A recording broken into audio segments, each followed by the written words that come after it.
The speaker is a marine biologist who became interested in the strandloopers, an ancient people who lived on the coastline, because of their connection to the sea. Their way of life intrigued him.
There are perhaps three ways of looking at furniture. Some people see it as purely functional and useful, and don't bother themselves with aesthetics. Others see it as essential to civilized living and concern themselves with design and how the furniture will look in a room. In other words, function combined with aesthetics, and yet others see furniture as a form of art.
Modern buildings have to achieve certain performance requirements, at least to satisfy those of building codes, to provide a safe, healthy, and comfortable environment.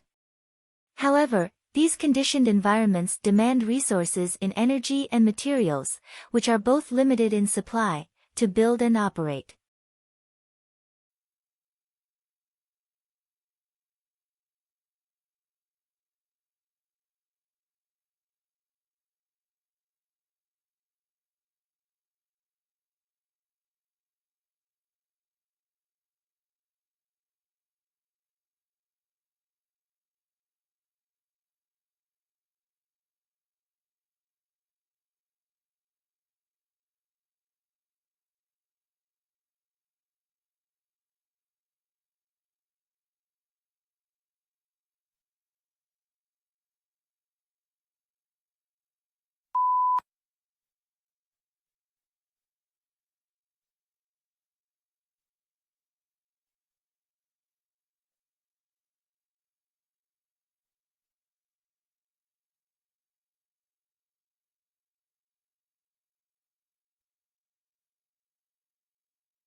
As a historian, if you really want to understand the sensibilities of those who lived in the past, You must be like a novelist and get into the skins of your characters and think and feel as they do. You are asked to imagine what it's like to be a peasant in medieval times, asking the sort of questions a peasant might ask.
Humans need to use energy in order to exist. So, it is unsurprising that the way people have been producing energy is largely responsible for current environmental problems. Pollution comes in many forms, but those that are most concerning, because of their impact on health, result from the combustion of fuels in power stations and cars.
The border itself between Mexico and United States is fraught with a mix of urban and desert terrain and spans over 1,900 miles. Both the uninhabited areas of the border and urban areas are where the most drug trafficking and illegal crossings take place.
Researchers think that long-distance flyers such as the American golden plover and the white-rumped sandpiper picked up the spores while lining their nests.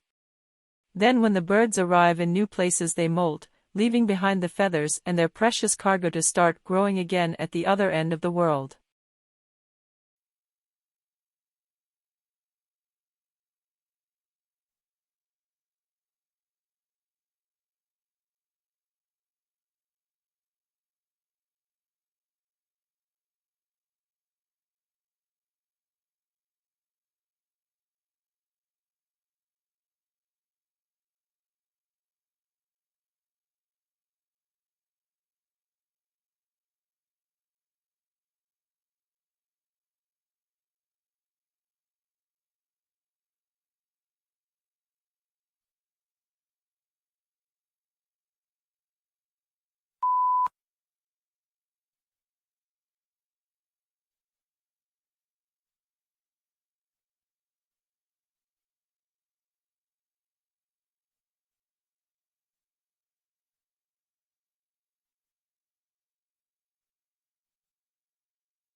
Moods may also have an effect on how information is processed, by influencing the extent to which judges rely on pre-existing, internal information, or focus on new, external information. Positive moods promote more holistic and top-down processing style, while negative moods recruit more stimulus-driven and bottom-up processing.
Rice took a stab at settling the argument with a meta-analysis, a study of studies, on whether people can really perceive better than CD quality sound.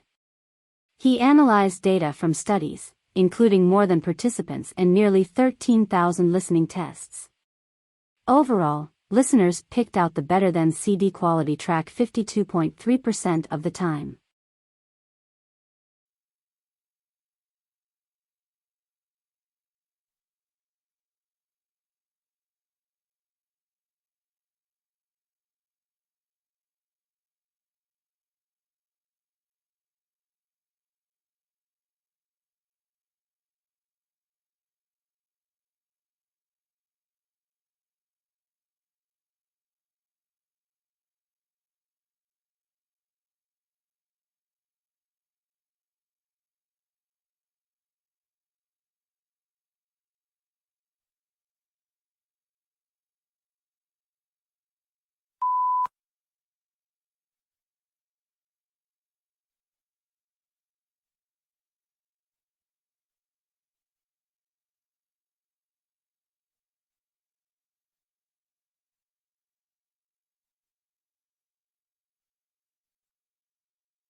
It's not that human activities didn't impact wildlife at all, of course.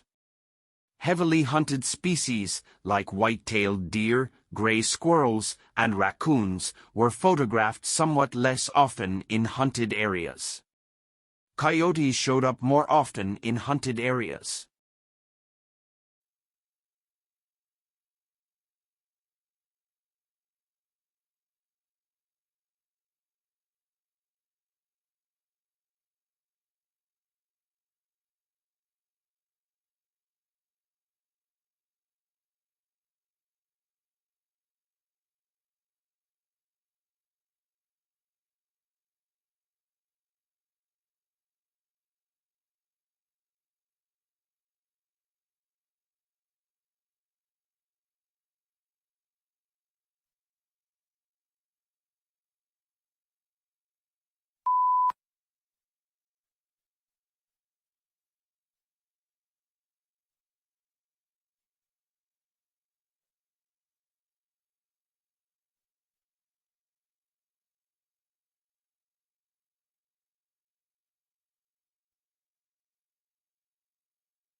Trade unions originated in Europe during the Industrial Revolution.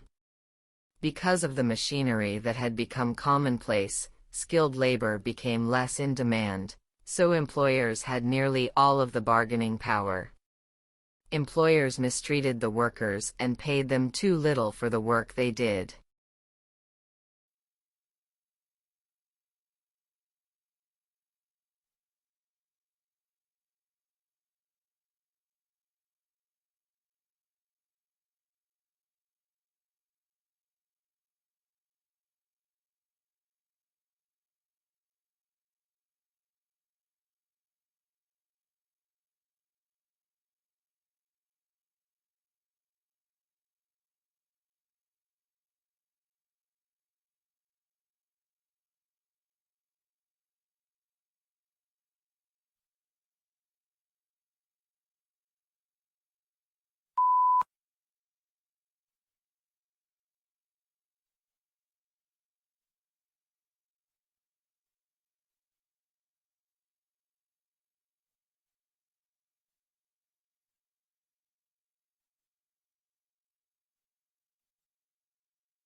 The brain is divided into two hemispheres, called the left and the right hemispheres.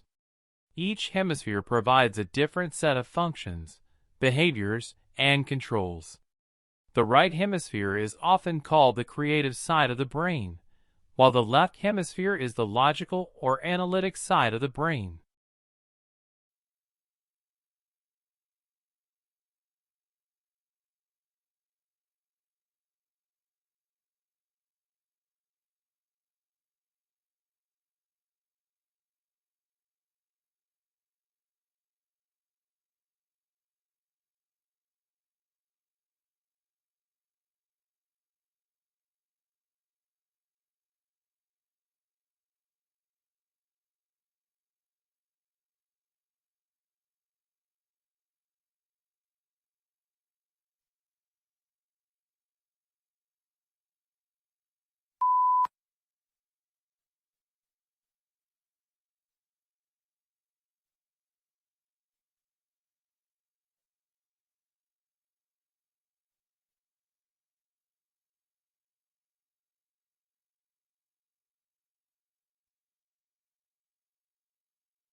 Introvert, or those of us with introverted tendencies, tends to recharge by spending time alone.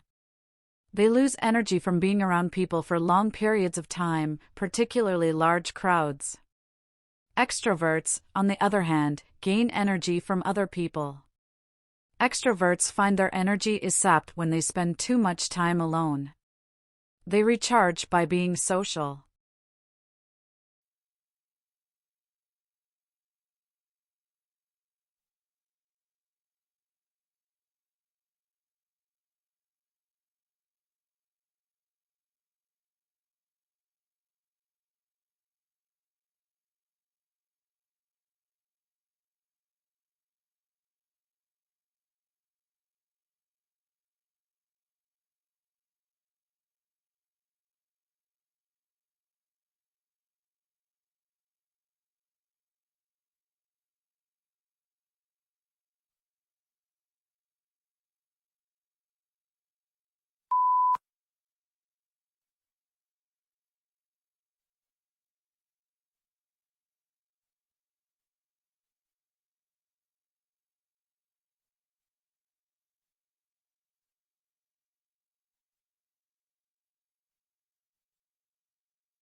Such cross-protection is usually seen between two animals.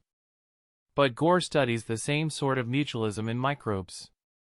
He and his team demonstrated the first experimental example of that cross-protective relationship in drug-resistant microbes using two strains of antibiotic-resistant E. coli bacteria, one resistant to ampicillin, the other to chloramphenicol.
The uniquely scented flavor of vanilla is second only to chocolate in popularity on the world's palate. It's also the second most expensive spice after saffron. But highly labor-intensive cultivation methods and the plant's temperamental life cycle and propagation mean production on a global scale is struggling to keep up with the increasing demand for the product.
Food is one of the most important things you'll ever buy. And yet most people never bother to think about their food and where it comes from. People spend a lot more time worrying about what kind of blue jeans to wear, what kind of video games to play, what kind of computers to buy.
Blue is the most popular color. Food researchers disagree. When humans searched for food, they learned to avoid toxic or spoiled objects, which were often blue, black, or purple. When food died, blue is served to study subjects. They lose appetite.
Before European explorers had reached Australia, it was believed that all swans were white.